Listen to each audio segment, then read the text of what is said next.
Oke guys, Assalamualaikum warahmatullahi wabarakatuh. Kembali lagi bersama Blacker Majinang. Guys, ini makin ramai guys. Makin ramai tentang apa? Tentang tompel guys. Ternyata gara-gara kemarin menyinggung masalah Lucinta Luna ya guys ya, tompel akan dilaporkan. Waduh, waduh. Jangan-jangan bentar lagi tompel akan dipenjara dong ini. Tapi kalau iya benar, saya dukung itu ya guys. Karena apa? Ya kemarin si tompel menyinggung Lucinta Luna. Dan kita tahu yang dimana si tompel itu adalah apa guys? Pengacara HTI. Yang tujuannya adalah ingin mengubah yang namanya demokrasi Pancasila. Untuk apa? Menjadi khilafah ya guys ya. Nah apa? Ya memakai aturan Islam katanya. Tapi Islam sing katoke setengah guys. Katoke apa ya? Kue cungklang ya guys. Dan juga di sini diperkuat oleh Ibu Irma Suryani ya guys ya. Ibu Irma Suryani pun mengatakan bahaya karena apa? Mereka para kadrun itu identik dan banyak sekali orang-orang yang dari Ormas HTI yang tujuannya ingin merusak negara Indonesia. Oke, tanpa panjang lebar, yuk kita simak dulu videonya. Siapa sebenarnya Hozinuddin HTI yang lagi viral karena diusir warga pesisir Tangerang? Mengapa namanya selalu muncul dalam kontroversi proyek-proyek besar seperti PSN PIK 2 dan pagar laut di utara Tangerang? Hozinuddin dikenal sebagai tokoh yang kerap mengkritik proyek infrastruktur besar. Ia pernah menuding proyek PIK 2 memiliki agenda tersembunyi. Tapi, di mana buktinya? Hingga kini, klaimnya masih sebatas opini tanpa dasar. Di satu sisi, pembangunan infrastruktur bisa meningkatkan kesejahteraan. Tapi di sisi lain, selalu ada pihak yang mencoba mengaburkan fakta dengan narasi menyesatkan. Hati-hati dengan propaganda. Hozinuddin bukan sekadar kritikus, tapi agen HTI yang menyebarkan kebencian dan menjual ideologi khilafah. Jangan sampai kita terjebak dalam narasi penuh kepentingan dan menyesatkan. Sudah jelas ya, bagi yang belum tahu pengacara ganteng, ya inilah siapa sebenarnya. Pengacara Hozinuddin alias pengacara tompel adalah HTI yang sekarang lagi dibuat supaya diperbaharui menjadi HTI Reborn ya guys ya. Jadi untuk para kadrun yang masih membela Roy Panci dan juga si tompel, berarti kalian ingin menjadikan negara ini menjadi negara khilafah ya guys. Pak Jokowi ojo tukang ngapusi, becek ketite ala ketara. Mat tompel, mat ketek, kowe aja melu-melu, mbok yo mikir jasmu ki diganti sing anyar, iku jas nyilak apa nyewa. Gak usah ngurusin negara, kuwi lho raimu, tompelmu ki lho dadi dusi. Adus pernah adus ora, mat tompel, mat ngaceng, mat ketek. Ya, tahu kan kamu semuanya? Pak Jokowi pernah ngapusi kowe apa? Apa pernah kowe dijanjeni menjadi menteri persuan? Apa? Yo ora pantes apa menteri perketean. Ya? Gak usah. Kono balik ngarit. Wis diomongi bapak tok iki to. Kan nang omah. Ya kan lunggani wedhuse mana? Ya betul. Ya kluyuran-kluyuran kowe iki wong genjeng. Wong ora waras kowe iki. Aja kok ngono ki ngisi-ngisini keluargamu, ya. Jas nyewa urung bayar ngono ki, dajal. Ngisi-ngisini keluargamu to amat tetek. Ya. Tidak boleh. Balik. Walaupun ada 700 bukti, ada 130 saksi dan 22 ahli, itu semuanya versi penyidik. Kalau tidak ada relevansinya maka tidak bernilai. Saya ambil analogi untuk membuktikan seorang itu adalah perempuan, salah satunya dia head. Jadi kalau polisi menghadirkan 1000 Luna Maya, bukan Lucinta Luna ya, ada 100.000 Lucinta Luna, tetap tidak akan bisa membuktikan bahwa Lucinta Luna itu perempuan begitu ya, dia tetap laki-laki. Bang Somai, Bang Cilok, urusin dulu deh tompel lavender lu, tompel choco chip lu. Itu tuh tompelnya itu isinya tuh belatung, tinggal dipites aja ya. Masalah lu ya kan, lu lagi ngelindungin tuh Panji. siapa tuh? Roy Suryo. Udah ditetapkan sebagai tersangka. Ngapain lu dateng ya kan, wartawan segitu banyaknya, nyebut-nyebut pakai ngelawak lagi. Luna Maya lah, kakak gue yang nggak ada sangkut pautnya. Nyebut nama gue Lucinta Luna. Maksudnya apa tuh, buat peribahasa apa? Orang tuh udah tahu, woi. Lu gak usah perlu pembuktian 700k bukti, 100.000 bukti lu cinta Luna bahwa dia itu laki-laki atau perempuan. Gue udah ngaku cuy. Tompel lavender, tompel choco chip belatung isinya nih. Nih gue nih. Lu cinta Luna dulu cowok, anak STM Budut. Ya, SMK 4 tuh. Ngapain perlu pembuktian lagi? Orang seluruh dunia udah tahu gue cowok. Dari suara gue aja gue udah kayak cowok-cowok rocker men. Tau gak? Cowok-cowok penyanyi rocker. Ngapain lu ngelawak depan wartawan kayak gitu? Mending lu urusin ya kan. Tuh kasihan tuh dia tuh, Roy Suryo. Udah bayar lu mahal-mahal tapi lu ngelawak depan wartawan. Hah? Kayak mana? Ini tandanya lu udah ngecehin gue. Ya kan? Betul. Udah sebut fisik gue segala macem. Meskipun gue cowok tapi penampilan gue udah berubah perempuan. Dan udah disahkan secara negara ya. Mau lu setuju mau lu gak setuju ya udah. Ini kan urusan gue. Betul. Hah? Kenapa lu tiba-tiba nyebut nama gue? Masalah lu sama masalah gue apa? Gue anak STM bro. Hah? Gue anak STM. Camkan itu. Gue anak STM. Gue ini anak STM. Sedangkan lu apa?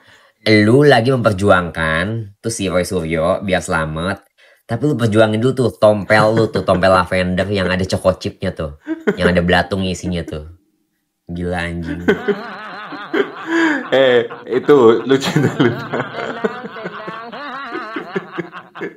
Itu bukan tompel itu. Itu namanya tai ya guys, itu tai. Aduh, yakin kalau menurut saya laporkan saja kepada polisi. Karena apa ya, itu sudah membawa dan menyinggung masalah fisik ya guys ya. Ini saya dukung.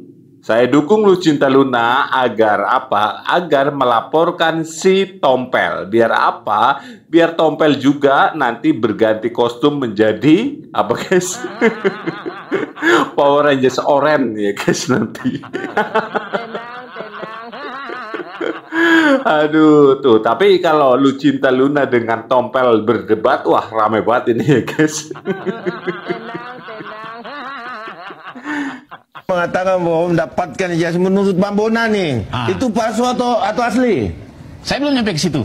Ya, saya nanya kan begini, kan Bang Bona dapatkan ijazahnya, fotokopiannya sudah diautentifikasi katanya kan? Legalisir. Nah, legalisir dan lain-lain. Saya bertanya sama Bang Bona, menurut Bang Bona yang Bang Bona pegang itu palsu apa asli? Belum sampai ke situ bang. Karena yang saya cek itu adalah fotokopi dari ijazah yang terlegalisir yang tidak terautentikasi. Karena faktanya kita di persidangan ya KPU belum menyerahkannya ke lembaga kearsipan. Jadi lembaga kearsipan lah yang berhak mengautentikasi itu antara fotokopi legalisir ke aslinya. Jadi tidak ada dari berita acara yang saya terima juga dari berita acara KPU baik KPU DKI tidak ada berita acara klarifikasi. Sebentar. Tapi belum diserahkan ke lembaga kearsipan sampai sekarang. Belum. Tapi Anda mencari tahu kenapa tidak diserahkan ke lembaga kearsipan? Kita baru bersidang kemarin, ternyata lembaga kearsipan dari 17 kontainer yang diserahkan KPU ke Andri tidak ada satupun fotokopi ijazah legalisir presiden. Presiden. Tapi bang tadi presiden mana Presiden ini? Joko Widodo atau ada presiden lain? Menurut Presiden lain diserahkan. Ini mungkin agak melebar ya.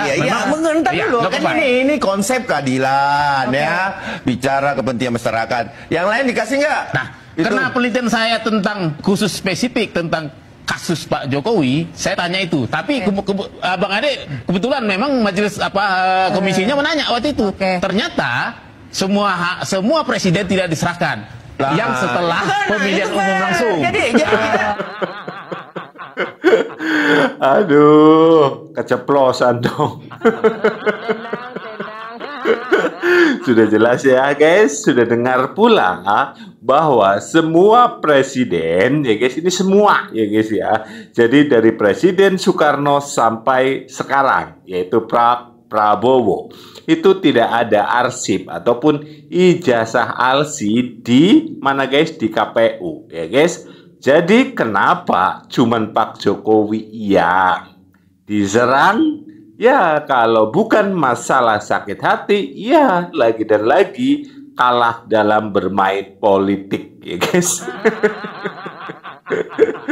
Apapun itu, yang penting Pak Jokowi salah judulnya lah ya guys.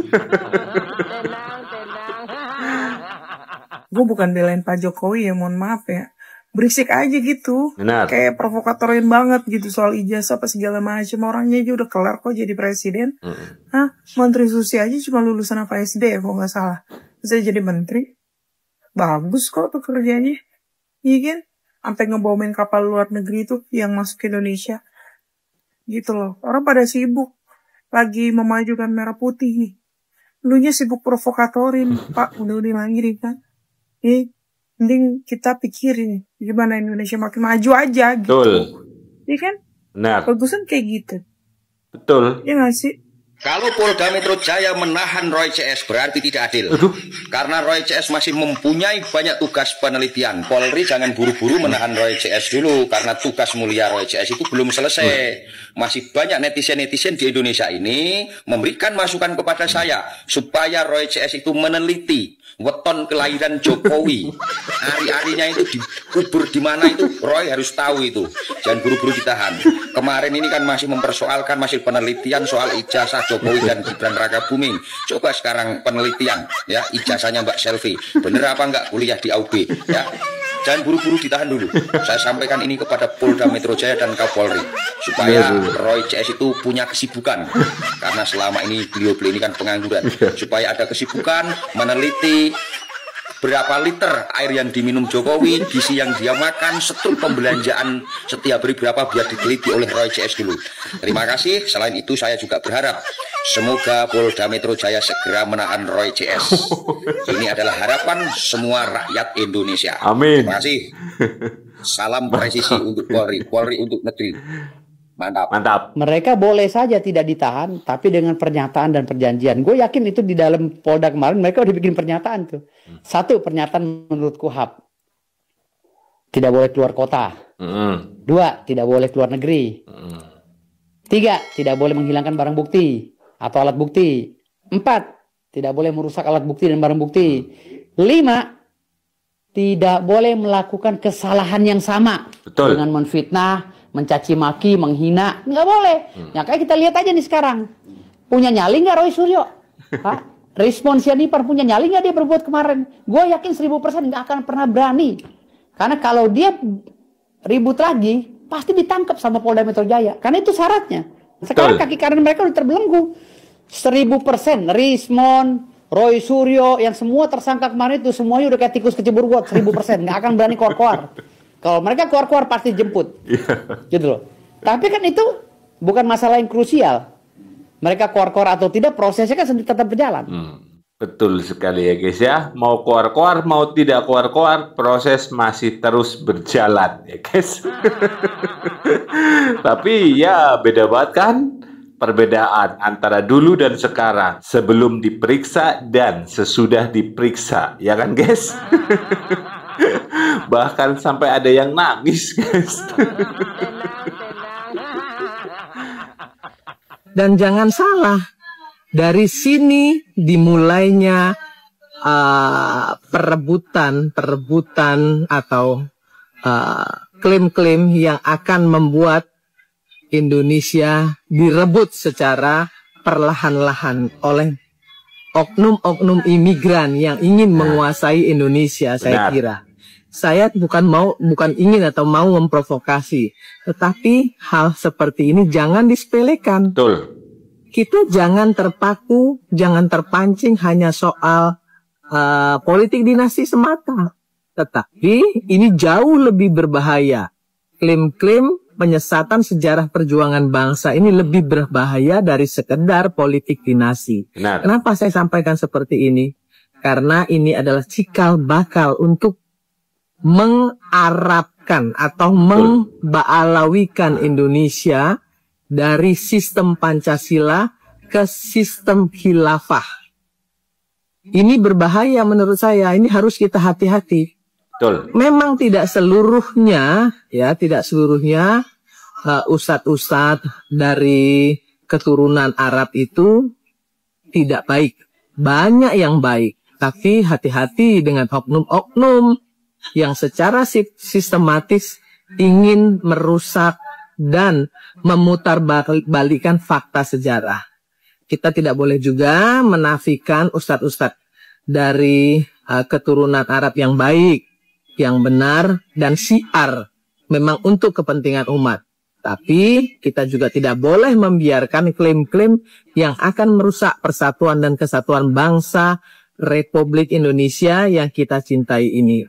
Karena perjuangan kemerdekaan itu dari Sabang sampai Pulau Rote dilakukan oleh semua suku dan oleh semua agama yang diakui di negara ini.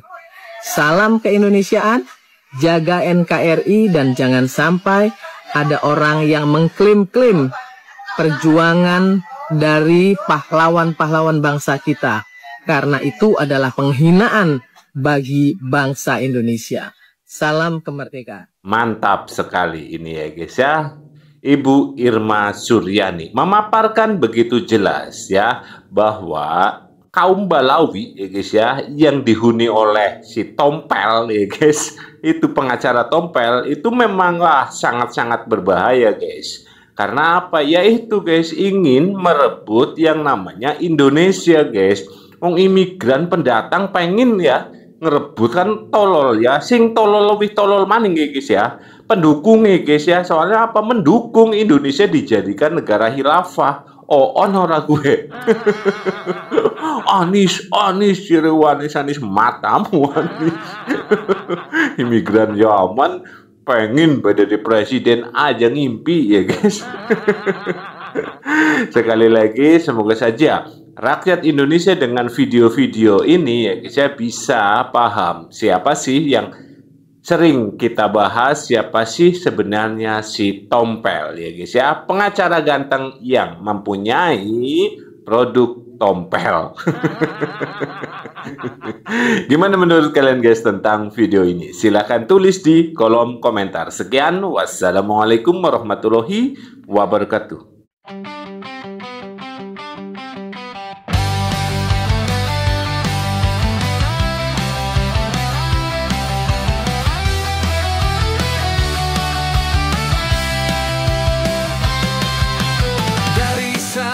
Sampai Merauke bersatu dalam langkah dan tekad yang satu.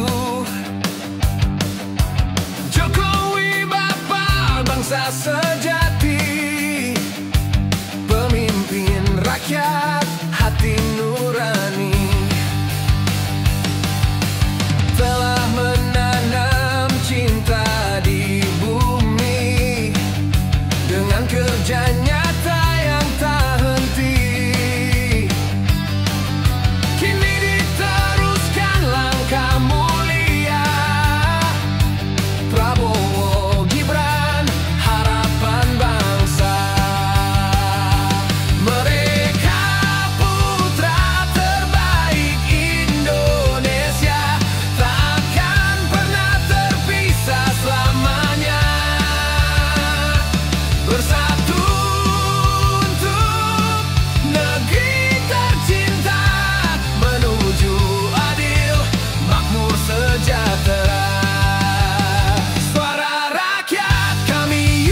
cita.